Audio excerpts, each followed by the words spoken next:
அன்பாந்தலே supreme கோர்ட்ல இப்போ உள்ள ஒரு வழக்கு என்னன்னு பார்த்தோம்னா, மூத்த வழக்கறிஞர் கபில் சிபில் அவங்க என்ன பண்றாங்கன்னா, நம்மளுடைய தமிழ்நாட்டில் இருக்கக்கூடிய அரசு மதுபான கடைகள்ல அமலாக்கத்துறை ரைட் பண்ணதுக்காக பேசினாங்க.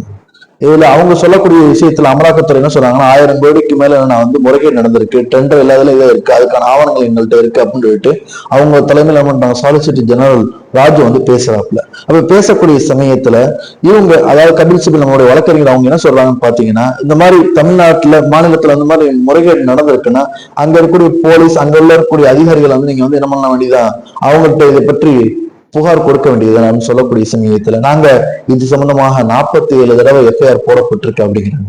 மேற்கொண்டு இந்த மாதிரி நிறைய விஷயங்கள் அடுத்து பேசக்கூடிய சமயத்துல மறுபடி கடைசியில ஒரு வார்த்தை என்ன பண்றாங்க, கபில் சிபில் சொல்றாங்க, இது ஒரு மாநிலத்துடைய அதிகாரத்துறை உரிமையில கை வைக்கிற மாதிரி இருக்கு. அமலாக்கத்துறைக்கு எங்க ரைடு பண்ணணும், எங்க ரைடு பண்ணக்கூடாது, அவங்களுக்குள்ள என்ன சட்டம் எது கூடாது அப்படிங்கிற மாதிரி எல்லாத்தையும் அவங்களுக்கு இதை வெளியப்படுத்தணும், இல்லைன்னா இது கூட்டாட்சியோட விஷயத்துல இது மாறுபட்டதா இருக்கும் அப்படிங்கிற மாதிரி சொல்லக்கூடிய சமயத்துல தலைமை நீதிபதி BR கவா என்ன பண்றாங்கன்னா, 2 பேருடைய விஷயத்துல நானும் இதுல விவாதம் பண்ணணும்னு விரும்பல.